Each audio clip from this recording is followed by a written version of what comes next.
Hello everybody, I'm Blazing Rebecca and welcome back to SHINRAI Broken Beyond Despair. And Ray still has not come back yet. Some party this is. I'm getting bored here and I can only eat so many snacks before I feel like throwing up. Well, stop eating snacks then. That's a simple solution, you doofus. My apologies, Shirataki-san. I don't know what's taking her so long. Has something happened? Something's happened, hasn't it? Well, she doesn't show up soon. I'm gonna go into my room. But please, it can't be much longer. I think I'll just go look for Reikun. Yeah, good idea. She's honestly taking a little too long. You don't have to Kikai-san. I will go myself and, Before she was able to finish her sentence, the clattering noise of the sliding doors cut right through it. Everyone immediately darted their gazes towards the dining hall's entrance. Okay! Yo-ho! There she was. Finally. Resurrected from the dead, Rei stood between the sliding doors, and the blood originally covering her arms and chest were gone. Just like the deep flesh wound's lifeless cover from her face. Now that she didn't look like a running corpse anymore, her outfit definitely had a more sexy vibe to it. Certainly much more suited for seductive purposes. Great! Did I hear that right? You wanted to go look for me, Taiko? Were you that worried? Well, we all were. I mean, what kind of host just disappears, leaving her guests by themselves? I was starting to wonder, it's like, has something happened? Has she been killed or something? But, like, thank God, no. And hey, what happened to your zombie look? Is that why you were gone? Did you take a shower? Yeah, the baby kind of got kind of itchy. I wouldn't have been able to stand for it for much longer. You could have at least told us. If I had, you would have followed me to sneak a peek. Never. Well, of course you would have, you idiot. I definitely would have. Someone, please, can we just tie him up and just leave him somewhere? Anyways, I'm gonna cut you off because I'm rude, but who knows, maybe being rude like that is once beneficial. Huh? Don't ignore me, you Shin. I'm not gonna understand what he's saying. I'm sorry for making you guys wait, but now we can finally get things rolling. No one said a word, but their expressions all translated to the same thought. About time. And I could only agree. With Ray now finally present as well, this moment also marked the first time tonight that every single person attending this Halloween party was gathered in the same place. 10 people in total. People are gonna die. Probably. 3 boys and 7 girls. Wow, that's not a lot of guys, though. Aside from Barajan and myself, that's me, Nobara. There was the resurrected zombie Ray.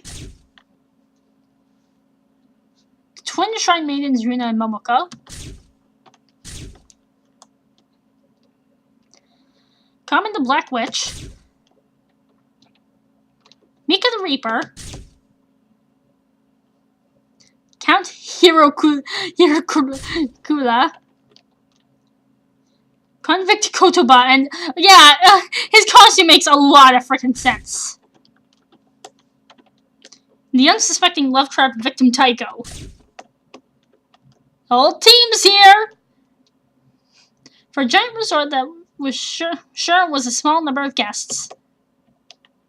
In any case, despite my desire to just go to bed, or better yet, return home, I had to admit I was somewhat intrigued as to what was going to happen next.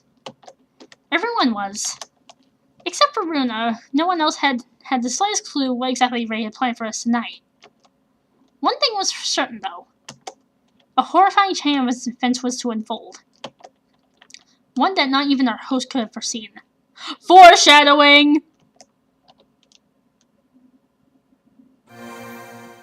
Fun has just begun! I can imagine! Achievement unlocked, the fun has just begun. A new diary entry has been added. So was that the end of Chapter 1? Yep, Chapter 2. Trepidation. Trepidation? Okay. That was loud in my ears, by the way. Thank you, game. Oh, oh, this is escalating fast. Please stop. I beg of you. Please stop. Oh! Yarg! I don't know who's talking. Why are you doing this? Yarg! Oh! Oh! Oh! So I guess I was right when I thought there was gonna be mature content. It was over. Those desperate pleas for mercy, destroyed by pitiful whimpers and blood-curdling cries of agony, had finally stopped. In their place, all that remained now was a strange, almost bizarre sound. Okay, I don't think we're right, Go. A sound quite similar to a gurgle, just drier. If that made any sense. It was hard to put into words, but it reminded me of the sound a person made when gargling, just with barely any liquid held in their throat. Continuous yet inconsistent, that dry, low-pitched gargling noise hung in the air, repeatedly getting cut off, almost like a stutter, until it eventually faded away, leaving behind nothing but deadly silence. As the last glint of life had left what once had resembled a human being, its mutilated remains slowly slid down the wall, smearing a trail of red paint across the cracked clay. Oh, God! Oh! Before finally collapsed to the floor into a pool of its own blood. A truly gruesome death. Oh! Oh my God! Wait, that's gotta be Kotaba, dick-driven moron who deserved it. But who did that? As the credits began to roll, wait. Oh, we're just watching something. Okay, thank God. As the credits began to roll, Ray turned off the projector and switched the lights back on. We were just watching something. Oh my God. I was like, okay, is someone being killed now? Where only a few seconds ago a guy had been beaten to death with a baseball bat, there was now nothing but an empty white wall. Thank God it was over. Okay, we were just watching something. I was like, oh my God, was someone killed already? Is it bad to say that I kind of wish it was Kotaba? I gotta be terrible, but I don't know. What a terrible movie. To start this little Halloween party off and get everyone into the right mood, Ray wanted all of us to watch a rather short horror movie together. While in theory that didn't sound like such a bad idea, I really wish she had chosen a better movie. It had been your typical run-of-the-mill slasher with a bunch of stupid teenagers getting killed one after another by some invincible cloaked psychopath. Gee, I hope it doesn't happen to us here. It's so gonna happen here. Sadly, all the characters have been obnoxious douchebags without any likable traits. So instead of cheering for them and hoping they survive, I'd almost wanted them to die. Jeez, I don't know if that's dark thoughts or not.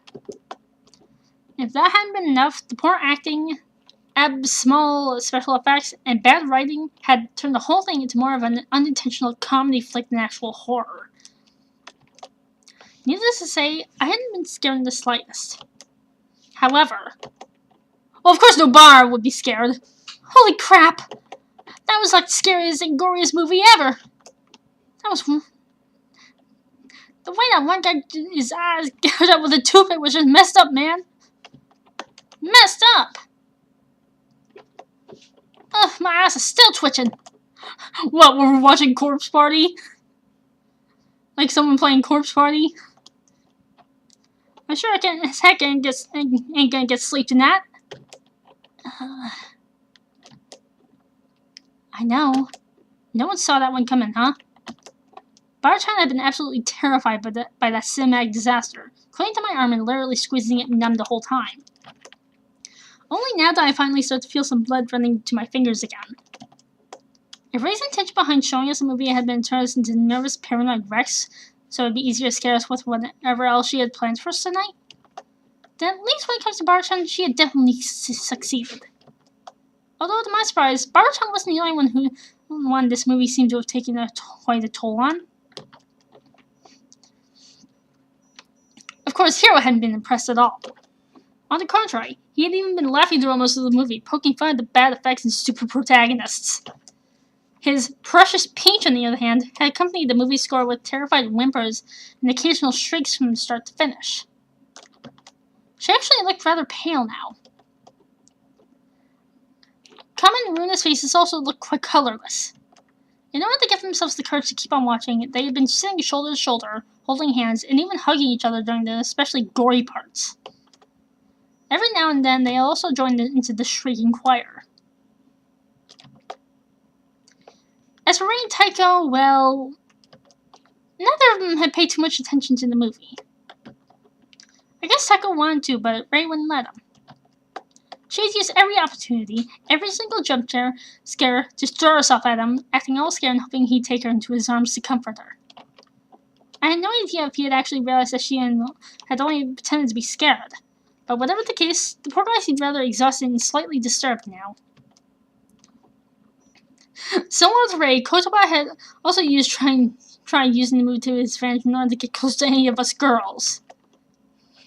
But unsurprisingly, he had failed at that quite epically. Thank God! When trying to sling his arms around Kaiman's waist, she had slapped him so hard that he had been out cold for a while. And he could even consider himself lucky getting off with just that.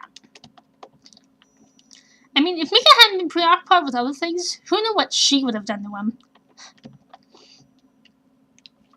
Speaking of that little devil, it should have been pretty obvious what she had been so busy with. Trying to give me the scare of a lifetime, of course. However, if she really wanted to triumph over me, she had to do a lot better than sneak up on me to yell boo into my ears and other childish nonsense like that. I honestly felt somewhat insulted that she apparently thought such pitiful attempts at scaring me could work. In any case, now that the first square on Ray's to-do list was checked, it was time to move on to the next one. Dinner. Originally, she had planned to eat during the movie. However, even if the effects had been pretty fake-tastic, that sure had been one disgusting gore-fest. And even while watching intestines fly all over the place obviously wasn't the best of ideas. Adding to that was the fact that most of us had already wolfed down a whole bunch of snacks while waiting for her to return from her shower. So it shouldn't have come to as much as a surprise that there hadn't been any objection to postpone dinner until after the movie. Besides, it was 11:40 p.m. now, and dinner seemed to be the ideal way to kill those 20 minutes till midnight, when according to Ray, the real fun was going to start. During our rather late dinner, instead of everyone sitting together at the same table, we had separated into smaller groups and spread across the entire dining hall. On one hand, I kind of thought that defeated the purpose of this whole get-together, but then again, I felt a lot more comfortable with just the people I was used to being around. So with Barbara-chan sitting next to me, and Ray and Runa on the opposite side of the table, I enjoyed another slice of Runa's delicious pumpkin pie, while the others continued their conversation. So, Miyamoto-san, how did it go with Kikai-san? Did you make any progress? Sure made quite a show during that movie. Do you think I went too far? He seemed to feel a little uncomfortable. Well, Kikai-san probably wasn't expecting you to go all out on him like that. Perhaps he just didn't know how to handle the situation? Yeah. How would you feel if someone would just repeatedly throw themselves at you like that? Now you guys make me even more worried. I hope he doesn't think I'm a weirdo. I have not saved in a quite long while. Let's do that. Don't you worry. I bet he enjoyed how you squeezed Bruce against his arms. Okay. He's a guy, after all. Besides, Vian, he probably would have told you to stop, right? I don't know. Taiko's the kind of guy who doesn't want to hurt other people's feelings. So even if I did get on his nerves, he would have never said a thing and just silently endured it. Oh man, I probably really screwed up, didn't I? I bet he thinks I'm super annoying now. No. Don't lose hope, Miyamoto-san. I'm certain everything will work out fine. You have to think this positively. Doubts and negativity are a setup for failure. You need to be confident in order to succeed. And why shouldn't you be? Still have your master plan. And we both are going to make sure it'll be a success, correct? Well, I guess. No, you're right. I worked too hard on this just to give up like that. I am going to save, and that'll be it for this part, and I'll see you in the next one. See ya!